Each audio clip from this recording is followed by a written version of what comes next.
अनिल भैया गजब हो गया। इतना हाफ क्यों रहे हो? वो सुखाराम की बैल पीछे पड़ गई है क्या? बैल नहीं, पूरा गांव पीछे पड़ा है। वो सरकारी स्कीम वाले लल्लन और बच्ची पांडे दिल्ली के ठगी निकले। वो सिलाई मशीन, ट्रैक्टर, वो सब छूटा था। सारे पैसे लेके भाग गए। अरे कब से देगा तू अनिल? पहले पूरे घर का पैसा डुबोया, अब पूरे गांव वालों को डुबो दिया। अरे खोपड़ी में दिमाग है, उसको चिल्ला मार के फूंक दिया तूने। हम अपने भाई के बेवकूफ के लिए आप सबसे माफी मांगते हैं। गलती तुम्हारी नहीं, तुम्हारे भाई की है। इस काम के सभी लोग तुम्हें बहुत मानते हैं, जिसकी वजह से पंचों ने पुलिस को नहीं बुलाया। पर तुम्हारे भाई की वजह से जिन लोगों के पैसे डूबे हैं वो तो लौटाने ही पड़ेंगे। तुम्हें 1 साल का वक्त दिया जाता है ताकि तुम पर अधिक दबाव ना पड़े।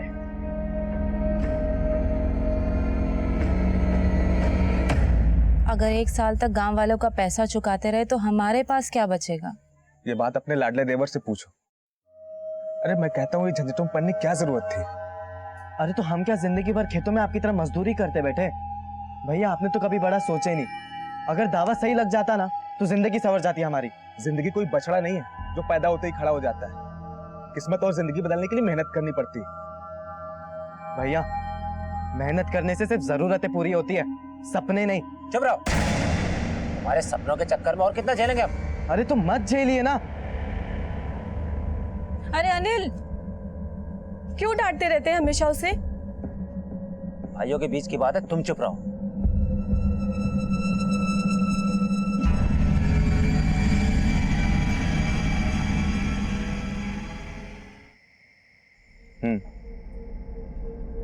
चलो बाद में बात करते हैं। अनिल, हाँ भैया। चले? हाँ चले। चल आ जा।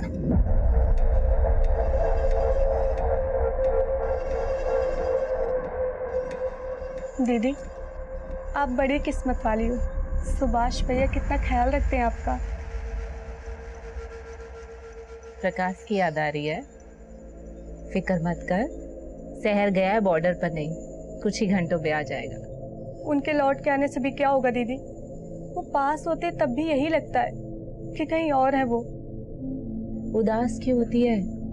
देखिए सब ठीक हो जाएगा। इन्होंने प्रकाश से बात की है।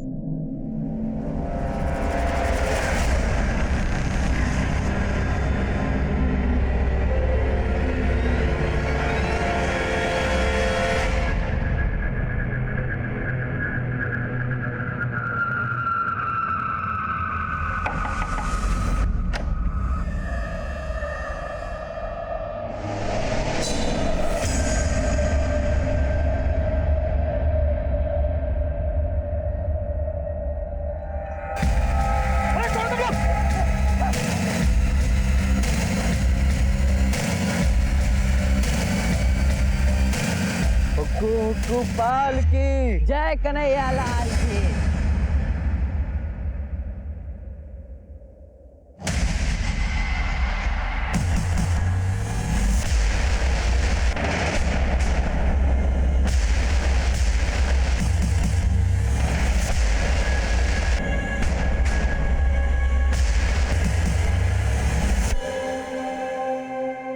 साला तुम में से कोई चिल्लाए ना गोली मार दूंगा। चुप।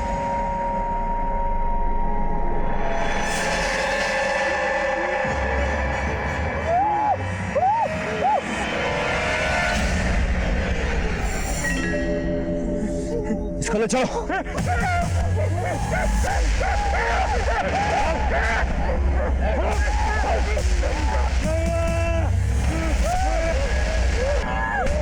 अगर कोई हिला तो गोली मार दूंगा। चुप।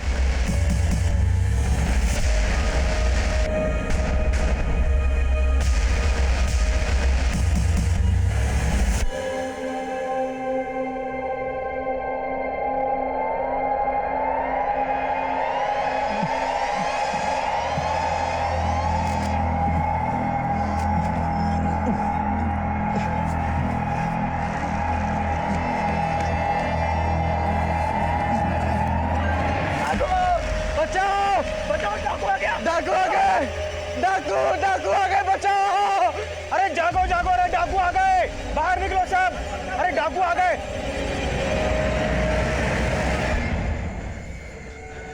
अरे तू उन्हें अकेले कैसे छोड़कर आ गया? कौन थे वो लोग? कहाँ लेके गए इन्हें? अभी हमें कुछ भी नहीं पता। वो बहुत खतरनाक लोग हैं। उनके चेहरे पर कपड़ा था और उनके पास बड़ी बड़ी बंदूकें भी हैं। ऐसा करते हैं, हम सभी मिलकर चलते हैं। आप सभी अपनी अपनी लाठियां लीजिए और मेरे साथ चलिए, और तुम तीनों चलो जगह दिखाने को। चलो चलो जल्दी चलो चलो। हे भगवान।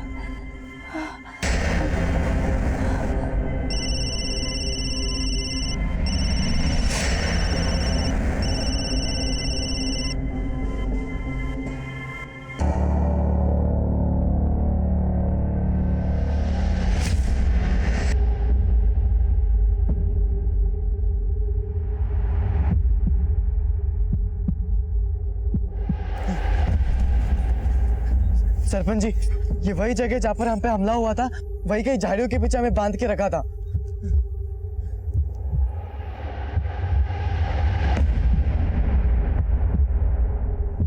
सभी लोग दूर दूर फैल जाइए और जल्दी से सुभाष को ढूंढिए, आसपास के सारे खेतों में, जल्दी।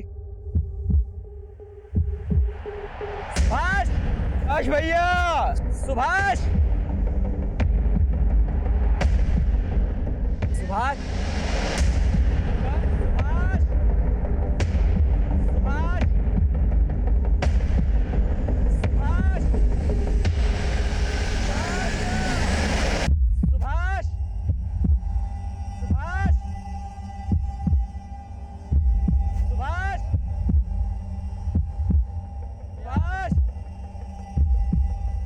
क्या हुआ सरपंच जी?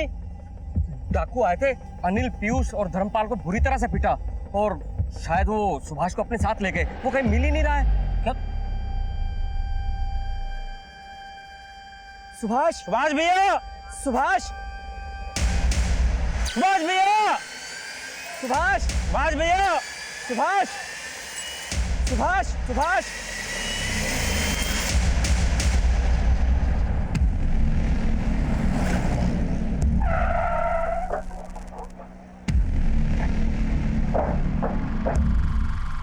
साहब, हमारा नाम धर्मपाल, ट्रांसपोर्ट का काम है हमारा।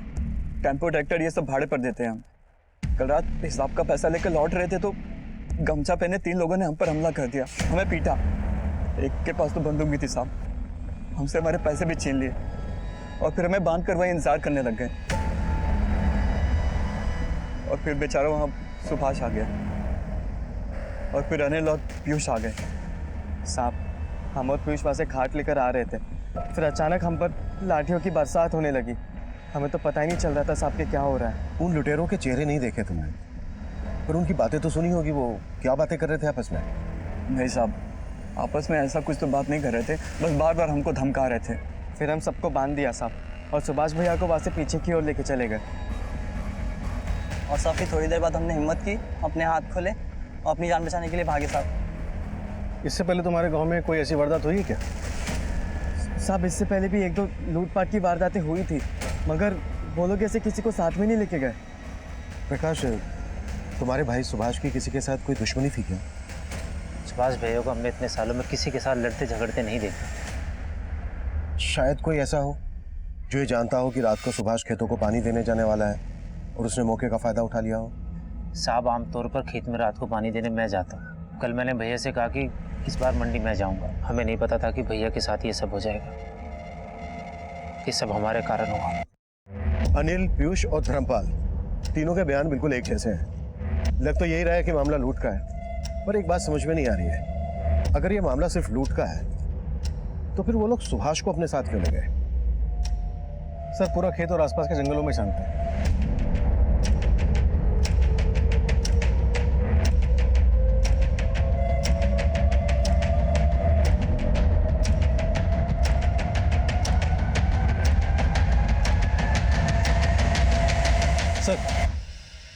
सर, एक लाश मिली है, लेकिन क्या? लेकिन उसका सर गायब है। व्हाट?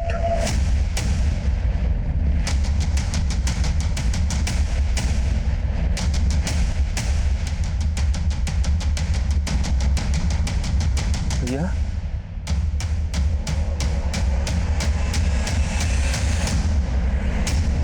श्रीवास्तव, सिर भी यहीं कहीं आसपास होगा, ढूंढो।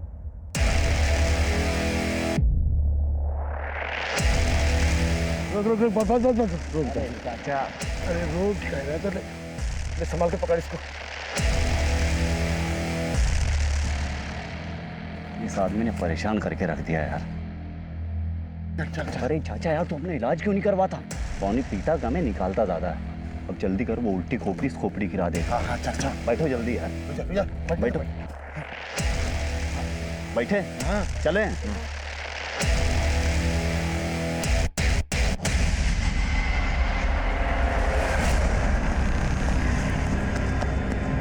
भाभी भाभी भाभी भाभी, सुभाष भैया की लाश मिली है। भाभी भाभी क्या हो गया? हमने उस इलाके के आसपास का सारा जंगल दोबारा से छान मारा। 15 घंटे चली सर्चिंग के बाद भी सुभाष का सर हमें कहीं नहीं मिला। इस दौरान सुभाष के परिवार के साथ साथ पूरा गांव भी हमारे खिलाफ हो गया। पोस्टमार्टम के लिए वो हमें सुभाष का धड़ सौंपने के लिए तैयार ही नहीं थे। उन्हें समझाने के सारे प्रयास विफल रहे और आखिर में बेकाबू हुए गांव वालों ने चक्का जाम करने का फैसला किया। इससे पहले कि कोई अनहोनी घटे, हमें स्थिति को नियंत्रण में लेना था। गांव वालों का खोया हुआ भरोसा वापस जीतना था। देखिए, हम लोग यहाँ आप लोगों की मदद के लिए ही आए हैं। आप लोग यही चाहते हैं ना कि सुभाष के कातिल पकड़े जाएं? हम भी यही चाहते हैं, लेकिन उसके लिए जरूरी है सुभाष का पोस्टमार्टम होना। मेरे भाई का सर चाहिए मुझे। आपने तो हाथ खड़े कर दिए कि उसका सर नहीं मिला। अगर आप लोगों में से कोई हमारी बात को समझ रहा है तो प्लीज समझाइए इसे। देखो, जितनी देर होगी पोस्टमार्टम रिपोर्ट आने में, उतनी ही देर होगी तुम्हारे भाई को इंसाफ मिलने में।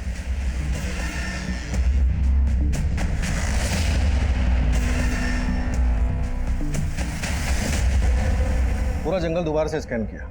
अगर किसी जानवर ने खाया होता तो अब तक मिल जाता। पूरे चांसेस हैं कि लुटेरे सुभाष का सर अपने साथ ले गए होंगे। लेकिन क्यों?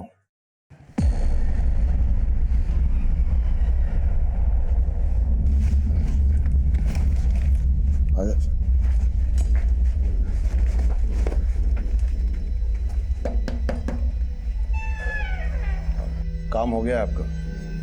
जैसी मांगी थी वैसी खोपड़ी लाए। कातिल सर का क्या करेंगे, ये बात समझ में नहीं आ रही है। ये लोग पहले से उस जगह पर घात लगाकर बैठे थे। सबसे पहले इन्होंने धर्मपाल को पकड़ा, उसे पीटा, लूटा और बांध दिया। और फिर वहां सुभाष आया, उसे भी पीटा और बांध दिया गया। और फिर यही सब सुभाष के छोटे भाई अनिल और उसके कजिन पीयूष के साथ हुआ। लेकिन इन चारों को बांधने और पीटने के बाद उन्होंने सिर्फ सुभाष को चुना। उसे घसीट कर ले गए, उसका सर काटा, सर अपने साथ ले गए। ये भी तो हो सकता है कि ये मर्डर करने के इरादे से ही आए हों, लूटे कवरअप हो। सर, अक्सर खेतों में पानी छोड़ने के लिए सुभाष का छोटा भाई प्रकाश जाता था, पर उस रात प्रकाश ने सुभाष किया। हो सकता है कि टारगेट प्रकाश रहा हो और सुभाष गलती से मारा गया। ये भी तो हो सकता है कि प्रकाश ने जानबूझकर अपने भाई सुभाष को भेजा ताकि वो मारा जाए। सर, सबसे छोटा भाई अनिल कभी रातों को खेत में नहीं जाता था, लेकिन उस रात गया। एक काम करते हैं श्रीवास्तव, प्रकाश, अनिल, पीयूष और धर्मपाल, इन चारों को फिर से टटोलते हैं। शायद कुछ हाथ लग जाए। हो सकता है मामला घर का ही हो। और पता करो सुभाष और उसके परिवार की गांव में किसी के साथ कोई दुश्मनी तो नहीं थी। सुभाष बहुत ही अच्छा आदमी था, उसकी किसी के साथ कोई दुश्मनी नहीं थी। आप गांव में किसी से भी पूछ सकते हैं, सब यही बताएंगे आपको। जी साहब, सुभाष को इससे पहले कभी किसी से लड़ते झगड़ते नहीं देखा है। और अपने घर के लोगों से? सब वैसे तो तीनों भाइयों में बड़ी अच्छी बनती थी, पर छोटा भाई अनिल थोड़ा बिगड़ा हुआ है। उसकी किसी फर्जी स्कीम के चक्कर में कुछ गांव वालों के पैसे भी अटके हुए थे और गांव वालों का इसके बारे में उसके साथ झगड़ा भी हुआ था और सुभाष ने सबके सामने उसको थप्पड़ भी मारा था।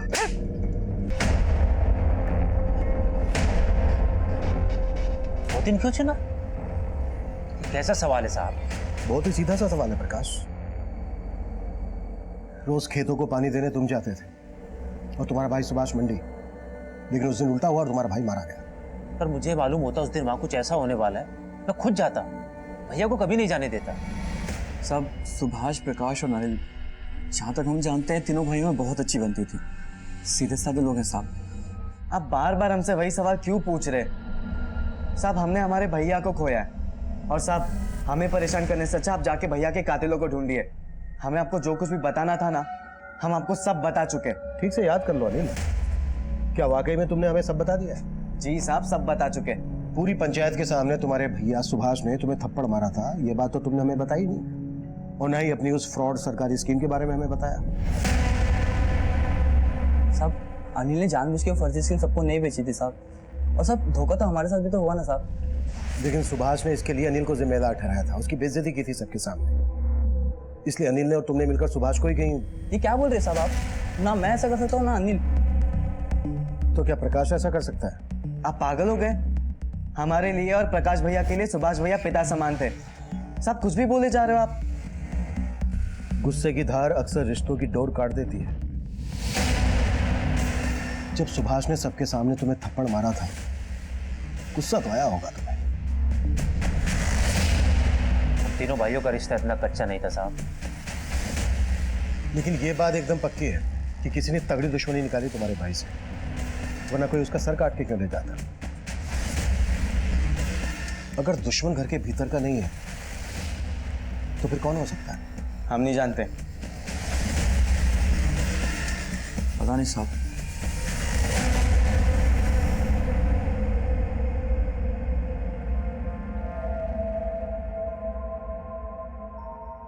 तू बस मुन्ने की फिक्र कर, बाकी सब मेरे पे छोड़ दे।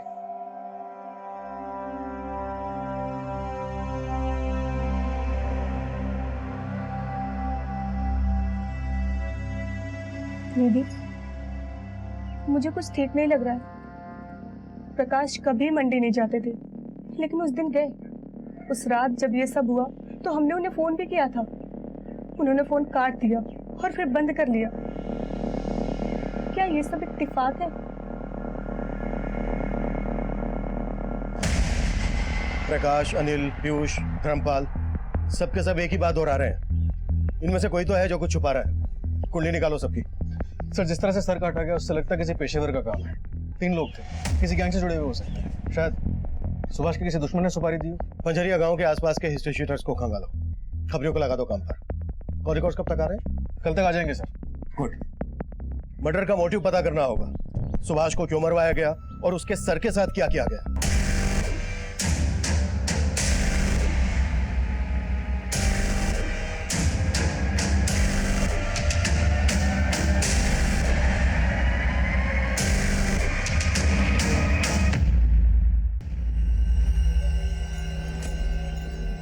ये लीजिए।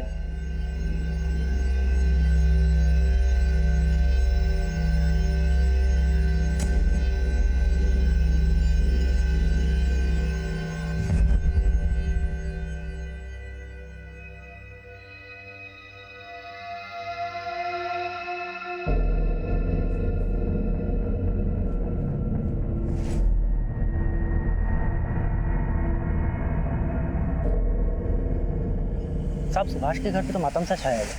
उसके परिवार के हर मेंबर पे नजर रखे, लेकिन कोई हरकत नहीं दिखाई दी। सब लोग शोक में ही है। पर पंजरिया में कोई नया बंदा दिखा जिसने शायद सुभाष की सुपारी ली हो? वो काम भी चल रहा है सर। सुपारी लेने वाले सभी गैंग में छानबीन कर, जैसे कुछ पता चलता है मैं आपको बताता हूँ। भाभी अगर उस दिन भैया की जगह मंडी नहीं गए होते, आज सुभाष भैया। हमने उस रात आपको फोन भी किया था, आपने फोन काट दिया और फिर बंद कर दिया। क्यों? हम भाभी से बात कर रहे हैं, अंदर जाओ। हमसे कुछ छुपा नहीं है। ज्यादा होशियार बन तुम। क्या बात करें तुमसे? जब से तुम इस घर में आई हो ना, पूरा सुकून छीन लिया है।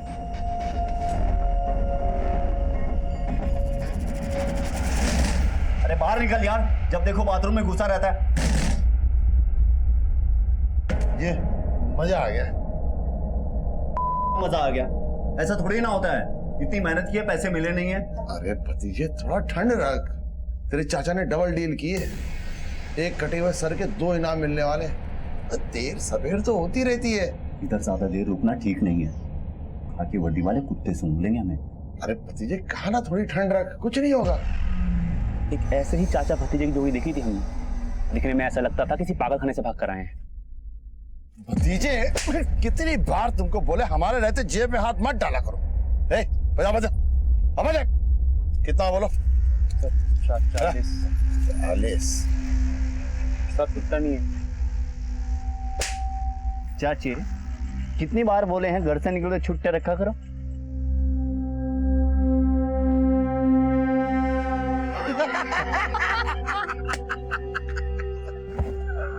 बड़े अजीब लोग थे, या यूं कहें कि पूरे के पूरे पागल थे। अच्छा मगलू, ये सुभाष मौर्य की फैमिली के बारे में कुछ मालूम है क्या? किसी से कोई दुश्मनी, कोई अनबन? कैसी दुश्मनी, बड़े ही मामूली लोग हैं, खेती बाड़ी करने वाले। पर हाँ, जब हमें ये मालूम चला कि सुभाष मौर्य का सर गायब है, तब मेरे दिमाग की बत्ती चली। अच्छा, तो अपने इस दिमाग की बत्ती की रोशनी जरा हमारे केस पे भी डालना। क्या है कि मुझे ये मामला ना दुश्मनी का नहीं लगता। तो हमें लगता है कि ये जादू टोने का मामला है। ये 6 महीने पहले पास के गांव में बिल्कुल ऐसा मामला हुआ था। बस फर्क इतना है कि यहाँ हाथ गायब थे, यहाँ सर गायब है।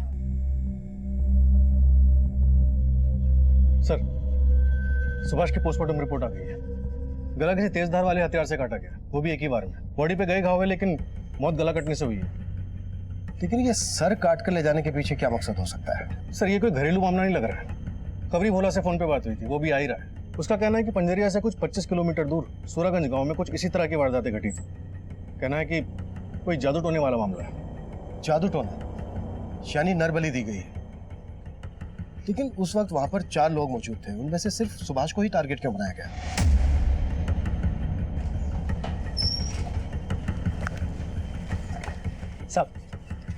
सब एक काम की खबर लाया।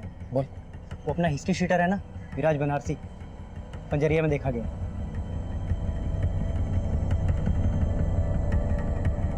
मिराज बनारसी। मिराज बनारसी लूट के काफी बड़े केसेस में इन्वॉल्व रहता है। तो 2000 रुपए की लूट के लिए इतनी मेहनत क्यों करेगा?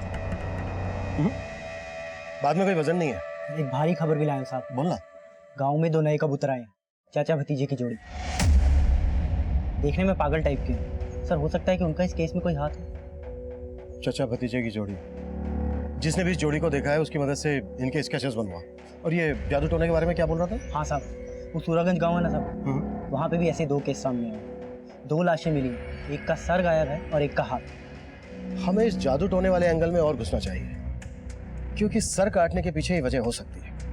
बोला, सुभाष की फैमिली को और खंगालो। अनिल, प्रकाश, धर्मपाल और पीयूष, इन सबके पुराने पापों की पड़ताल कर। चल निकल। सूरजगंज में जो लाशें मिली हैं, सर कटी हुई और हाथ कटी हुई, इनका पूरा चक्कर पता करो, लेकिन अपने खुफिया तरीके से। किसी को कानो कान खबर नहीं लगनी चाहिए। समझ गया सर।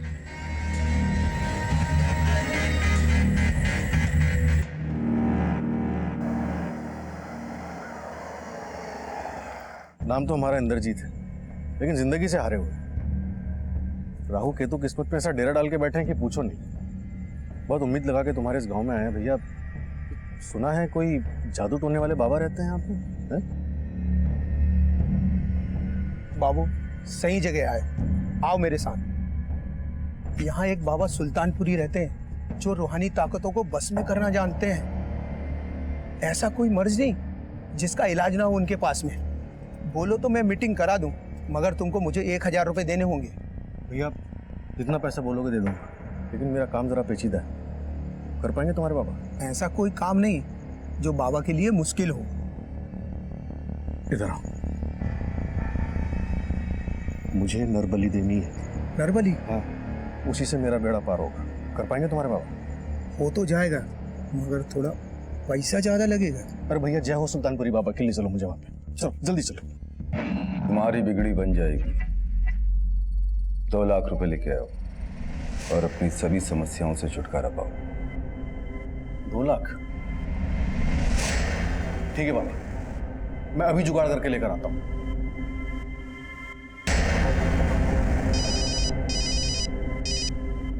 हाँ श्रीवास्तव, सूरजगंज का बाबा सुल्तानपुरी नरबली करने के लिए तैयार हो गया सर। ले आओ इस बाबा को। अब इस पर जादू टोना हम करेंगे हमारे तरीके से। सर।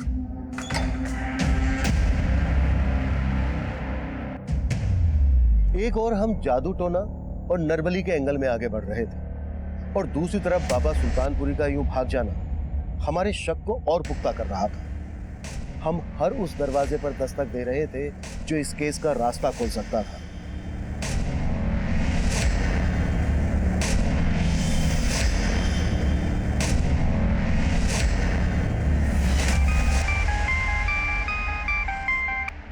हेलो साहब, एक नई बात पता चली है। ये सुभाष का भाई प्रकाश पहले धर्मपाल के वहाँ काम करता था, लेकिन अभी कुछ दिनों पहले धर्मपाल ने उसे नौकरी से निकाल दिया। ये बात ना धर्मपाल ने बताई और ना ही प्रकाश ने। लगता है सुभाष की फैमिली काफी कुछ छुपा रही है हमसे।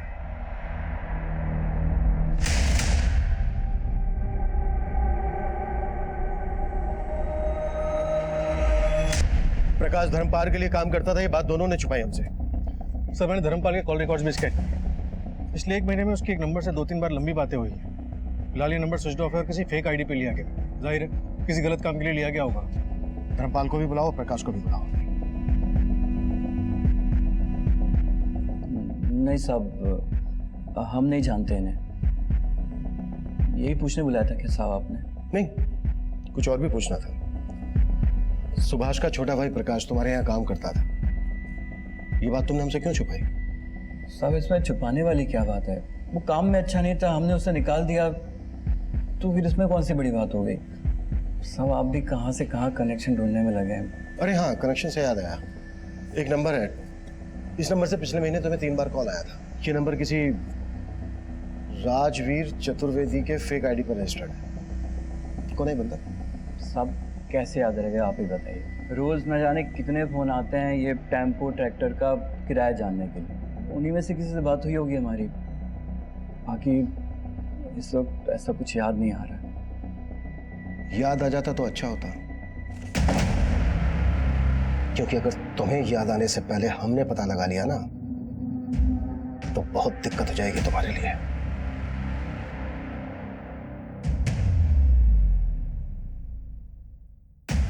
सर हम इन फोटो के बारे में बता चुके हैं, हम इनमें से किसी को नहीं जानते। सर हम धर्मपाल के यहाँ नौकरी करते थे, उसको सही नहीं लगा, उसने हमें निकाल दिया। प्रकाश तुम्हें क्या लगता है ये धर्मपाल मरवा सकता है तुम्हारे भाई को? तुम्हारे भाई की कोई दुश्मनी रही है धर्मपाल के साथ? सर धर्मपाल उस दिन खुद मरते मरते बचा, आप उस पर भी शक कर रहे हैं? आपके सवाल हो गए तो जाऊं मैं सर?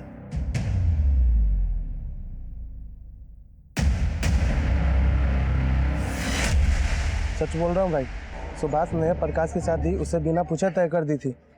एक बार हमसे पूछ तो लेते, हमें नहीं करनी है शादी। अरे इसमें पूछने वाली बात क्या है प्रकाश? हमारे बाबूजी ने हमसे पूछ के शादी की थी हमारी। अब देख हमने जुबान दे दी, तो हमारी जुबान की कोई कीमत नहीं है क्या? शादी तेरी सुमन से ही होगी, बस बोल दिए हम।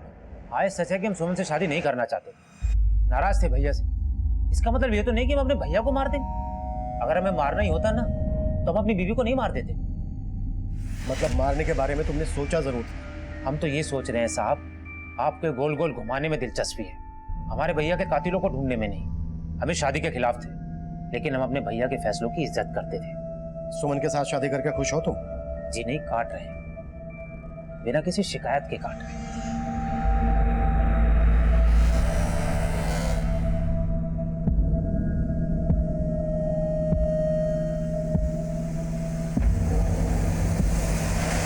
प्रकाश तुम आग से खेल रहे हो, और देखना ये आग तुम्हारे साथ साथ हमारे पूरे घर को जला देगी। सुमन बहुत अच्छी लड़की है, अगर तुम उसका दिल दुखाओगे तो समझो तुमने हमारा और अपनी भाभी का दिल दुखाया है। बाकी तुम्हारी मर्जी। सर, बाबा सुल्तानपुरी के कॉल रिकॉर्ड्स में रेवापुर के ललित चौधरी का नंबर काफी बार फीचर हुआ है। जब मैंने रेवापुर थाने में इस बारे में बातचीत की तो पता चला कि वो गांव का मुखिया हुआ करता था, लेकिन झाड़ फूक और जादू टोने में धंसा होने के कारण लोगों ने उसका बहिष्कार किया और उसे हटा दिया। और सर इस ललित चौधरी की केस हिस्ट्री भी काफ़ी काली रही है, और ये भी पता चला है कि कुछ दिन पहले बाबा सुल्तानपुरी ललित चौधरी से मिलने के लिए रेवापुर गांव गया था। ये मुखिया इस केस की मुख्य कड़ी बन सकता है। उठा लो इस ललित चौधरी को। सर, कौन सुभाष और ये कौन बाबा सुल्तानपुरी?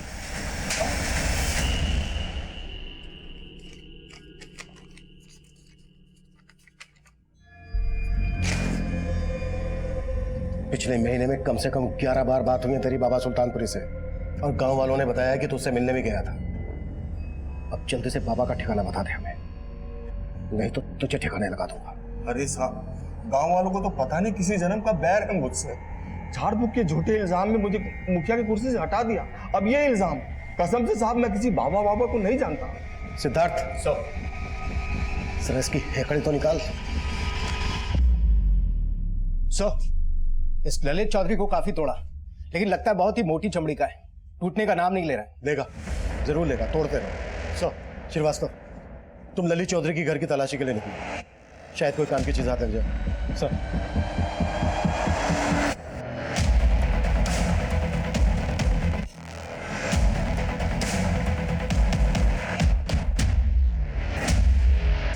आपने बिल्कुल सही सुना है साहब। ये ललित चौधरी झाड़ फूक में बहुत माहिर है। कई बाबाओं से ताल्लुक है इसके, और कई बार तो रात में अपने खेत में जाके पता नहीं कौन सी काली विद्याएं आजमाता है ये ललित चौधरी का खेत कहाँ पर है?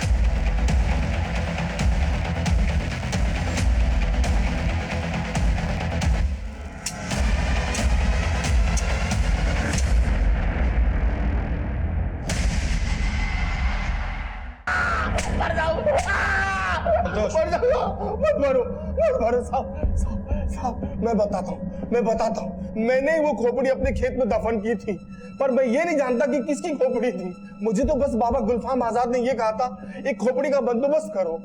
अब ये नया बाबा कहाँ से आ गया? बाबा गुलफाम आजाद दिल्ली में रहते हैं, काली विधाओं में माहिर हैं। उन्हें किसी काम के लिए ये खोपड़ी चाहिए थी। बस ये बात मैंने बाबा सुल्तानपुरी को बताई, उन्होंने खोपड़ी लाके दी। बस साहब, इसके अलावा मुझे कुछ नहीं मालूम साहब। पूरे चांसेस हैं कि ये खोपड़ी सुभाष की ही है। फिर भी कंफर्मेशन के लिए डीएनए टेस्ट करवाओ और दिल्ली वाले बाबा गुलफाम आजाद से भी जाकर मिलो। Yes sir.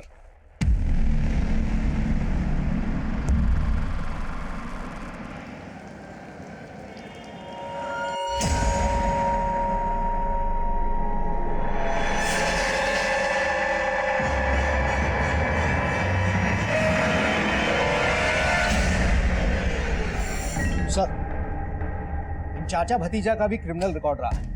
इनके असली नाम फजलू और बिल्लू है। पंजाब में लूट और मारपीट के 2-3 केसेस में इनका नाम उछला था। कुछ टाइम अंदर भी थे। सुभाष की मौत के आसपास फजलू और बिल्लू पंजरिया में देखे जाते हैं। हो सकता है इस बार ये चचा भतीजे मारपीट और लूटपाट से आगे निकल गए हो, मर्डर की सुपारी ली हो। हिस्ट्री शीटर मिराज बनारसी भी इसी दौरान देखा जाता है। कातिल कुल 3 लोग थे।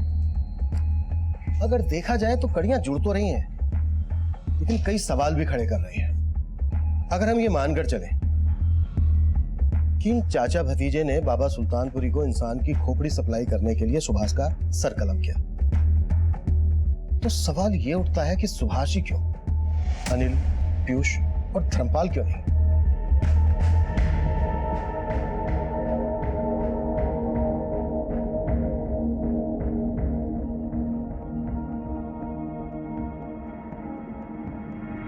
तेरी जिंदगी पर शैतानी रूहों का साया है, और इन शैतानी रूहों से लड़ना इतना आसान नहीं है। तेरे हाथ की लकीरों को बदलने के लिए मुझे एक नया हाथ चाहिए। तुझे किसी आदमी का दायां हाथ काट कर लाना होगा। बाबा, आपका दाया हाथ काट दूं चलेगा? जनाब, आप मुझ पर बेवजह शक कर रहे हैं। बेवजह शक कर रहे हैं? चल भाग। अब मेरे पास एक खोपड़ी आई जरूर थी, लेकिन वो खंडित थी, इसलिए मैंने उसे वापस कर दी। अब वो खोपड़ी किस आदमी की थी ये मुझे नहीं पता। मैं किसी सुभाष को नहीं जानता ना, मैं इसमें से किसी को नहीं जानता। जनाब, मैं गुनहगार नहीं हूं। रूहानी ताकतों का इस्तेमाल मैं लोगों की परेशानियां दूर करने के लिए करता हूं। बस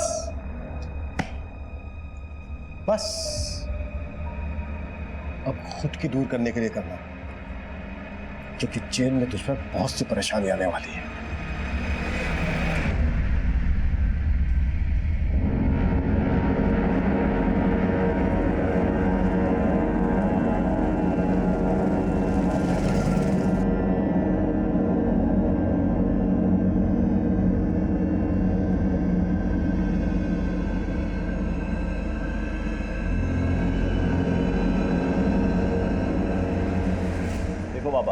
हमने आपको अच्छी ताजी खोपड़ी लाकर दी, हमारा पैसा नहीं मिला है अभी तक। अब हमारी खोपड़ी खराब हो रही है। आपको पता है हम कब से अंडरग्राउंड है। ए लड़के, आवाज नीचे। ओ बाबा जी, अरे भतीजे को धमकाना मत। हमारा पैसा दे दो, हम चले जाएंगे। पैसा अभी नहीं मिल सकता, नई खोपड़ी ले आओ, दुगना मिल सकता। क्या सोच रहे हो चाचा? उड़ा दो अपने भतीजे की खाली खोपड़ी और परोस दो इस बाबा को। अरे बात तो सुनिए साहब, ये सुनिए बात। अरे लेकिन ये वो हमने किया क्या भाई? हमारे हाथ सिर्फ वो चाचा भतीजा ही नहीं बल्कि बाबा सुल्तानपुरी भी लगा। तीनों एक ही जगह पर एक ही साथ धर लिए गए।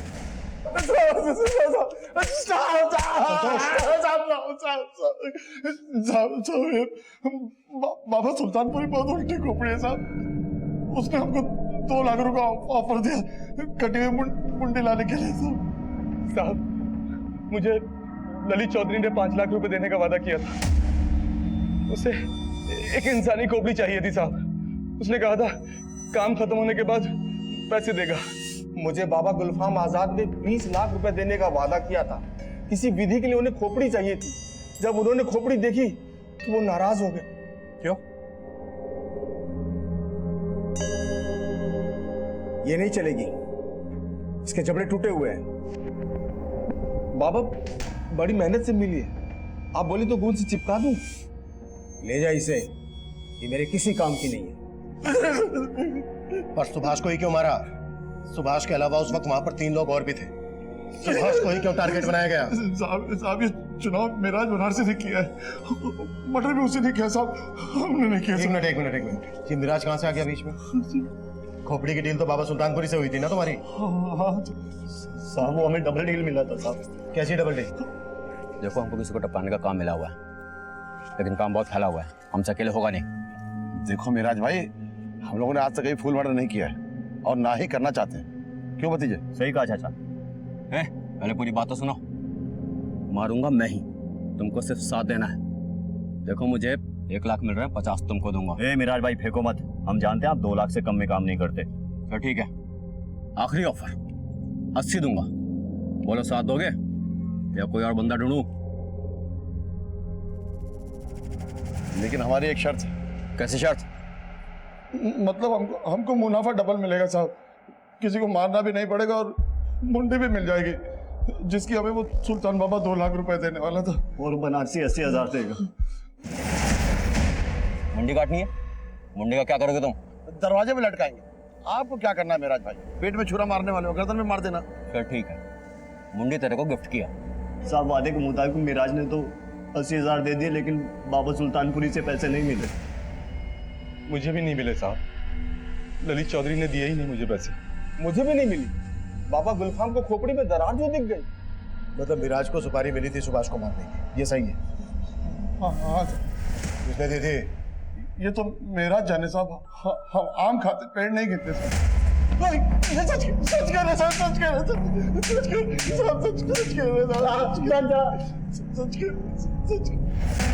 अब ये तो पक्का है कि सुभाष की सुपारी दी गई थी मिराज बनारसी को, लेकिन सुपारी दे कौन सकता है? अनिल, प्रकाश, पीयूष और धर्मपाल, इनके खिलाफ तो कुछ मिला नहीं है। सर, धर्मपाल के कॉल रिकॉर्ड्स में एक फेक आईडी से लिया गया नंबर मिला था ना, हो सकता है वो सुपारी उठाने वाले का, मिराज बनारसी का। पॉसिबल है, उठा लो धर्मपाल को। मैंने कहा था तेरे से कि तेरी याद आने से पहले अगर हमने पता कर लिया तो बहुत दिक्कत होगी तेरे लिए।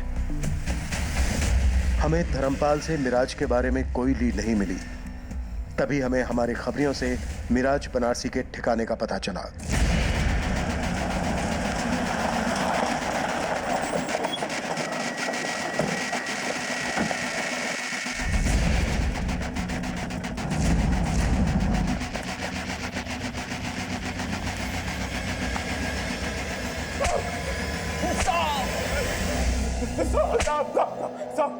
साहब और मत मारना साहब। चल हो जा शुरू। सुभाष को मारने की सुपारी मुझे धर्मपाल ने दी थी साहब। उस रात को जो वो सब प्लान के मुताबिक हुआ ताकि धर्मपाल पे किसी को शक न जाए साहब, लेकिन ये गड़बड़ हो गई जो हमने सोची भी नहीं थी।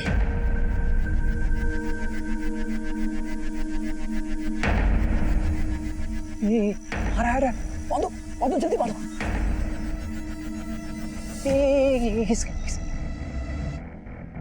अरे ये तो सुभाष है यार, उसका बड़ा भाई। क्या करें? तुमको जो खोपड़ी चाहिए किसकी भी चलेगी। तो अपने भतीजे के काट कर जा। भाई भाई का बदला भाई से लेंगे, मार दो इसे। हम जानते थे कि बड़े भाई सुभाष ने पूरी फैमिली को जोड़कर संभाल कर रखा हुआ है, हमें लगा कि अगर सुभाष ही मर जाएगा तो उसका पूरे परिवार ही बिखर जाएगा और यही सजा होगी उसके किए की। किसकी बात कर रहा है? प्रकाश की या अनिल की? प्रकाश की। एक वक्त था साहब जब प्रकाश हमारे लिए काम किया करता था। हम उस पर पूरा भरोसा करते थे। घर से कुछ भी लाना ले जाना हो तो उसको ही भेजा करते थे, लेकिन उसी ने हमारे घर पर डाका डाल दिया। लीजिए भाभी, हो गया आपका टीवी ठीक। कल ही तो ठीक किया था, बार बार बिगड़ क्यों जाता है? नहीं समझे? देखो हमारी आंखों में सुंदर नहीं है क्या हम? अच्छा, हमें ये बात पता चली तो हमने उसे काम से ही निकाल दिया। हमारी जिंदगी दुश्वार हो गई। शर्म नहीं आती तुम्हें? मालकिन होकर हमारे मुलाजिम के साथ। अब तुमसे तो कुछ होता नहीं है। मीनाक्षी, खबरदार ऐसी हरकत की तो हाथ तोड़ देंगे। प्रकाश इस घर में आता है, आता था और आता रहेगा, समझे? मीनाक्षी तो बेशरम है, लेकिन प्रकाश को तो समझना चाहिए था। अपनी बीवी को धोखा दे रहा था। मेरा और उसका दोनों का घर उजाड़ रहा था वो। अब हमने उसको समझाने की बहुत कोशिश की, लेकिन वो फिर भी हमारे घर पर आता रहा। तो हमने तय कर लिया कि प्रकाश को हमारी बेइज्जती की कीमत चुकानी पड़ेगी। हमने मिराज बनारसी को उसकी सुपारी दे दी और प्रकाश की किस्मत, उस रात उसकी जगह उसका भाई सुभाष आ गया। लेकिन अच्छा ही हुआ साहब, प्रकाश मर जाता तो छुटकारा मिल जाता उसे। वो पूरी जिंदगी मेरी तरह तड़पेगा, अपनी गलती पर रोएगा। यही चाहिए था मुझे, यही चाहिए था साहब।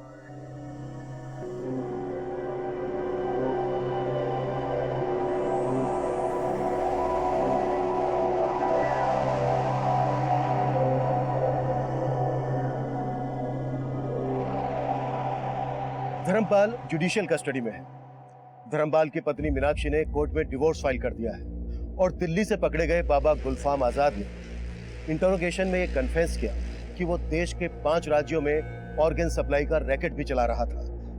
धर्मपाल के अंदर एक लावा उबल रहा था। उसकी पत्नी की बेवफाई और ताने उसकी मर्दानगी को चोट पहुंचा रहे थे और आखिर एक दिन ये लावा फटा, जिसमें एक निर्दोष अपनी जान गंवा बैठा। सुभाष को इस बात का आभास बहुत पहले ही हो गया था कि उसका भाई आग से खेल रहा है। उसने होने वाले जुर्म की दस्तक महसूस की थी और सबको चेताया भी था, पर अफसोस, इत्तेफाक के रचे इस खेल ने सुभाष को इस जुर्म का शिकार बना दिया। इस केस में एक और पहलू सामने आया जो हमारे समाज का बहुत बड़ा दुश्मन है। झाड़ फूंक, मैली विद्या, जादू टोने, अंधश्रद्धा। अक्सर ये टोटके डर के साए में पनपते हैं और ढोंगी पाखंडी बाबा इसकी आड़ में फैका कारोबार करते हैं। किसी दूसरे इंसान की बलि देने से आपकी जिंदगी के सारे कष्ट दूर हो जाएंगे। ये बात सुनने में ही कितनी वाहियात और घिनौनी लगती है, लेकिन दुखद सच्चाई यही है कि लोग न सिर्फ इस पर विश्वास करते हैं बल्कि अमल भी करते हैं। हमारा इस केस को दिखाने का मकसद है देश में चल रही ऐसी अमानवीय रीतियों के खिलाफ लोगों को जागरूक करना। दूसरे लोगों की गलतियों से, उनके अनुभवों से सीखना ही समझदारी है। अब मैं सीनियर इंस्पेक्टर अभिमन्यु जिंदल आपसे इजाजत लेता हूं। आपसे फिर मुलाकात होगी एक नए केस के साथ। Crime petrol Dastak. मकसद बताना नहीं, बचाना है।